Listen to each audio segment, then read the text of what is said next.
Praise the Lord. जब आप दुख और तकलीफ में से गुजर रहे होते हैं तो अपने आप को मजबूत रखा करें। हो सकता है इन्हीं दुखों और तकलीफों की वजह से खुदा ने आपकी ज़िंदगी का बहुत बड़ा मकसद अयां करना हो और आप उस मकसद में चलते जाएं और उसमें हमेशा की ज़िंदगी पाएं। वो मकसद दूसरों की भलाई का भी हो सकता है, वो मकसद खुदा के कलाम की मुनादी का भी हो सकता है, वो मकसद चाहे कुछ भी हो लेकिन आपकी सरफराजी का हो सकता है।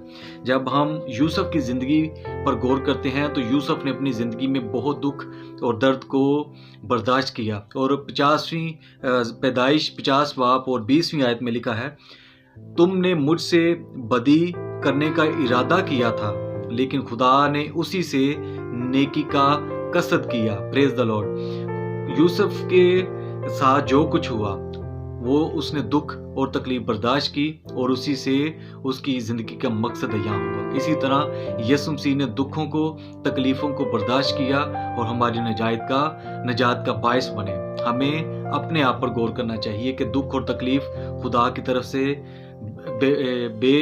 बेमानी नहीं है, कोई ना कोई मकसद है। हमें उस पर यकीन रखना है ताकि हमारी ज़िंदगी का मकसद अय्या हो।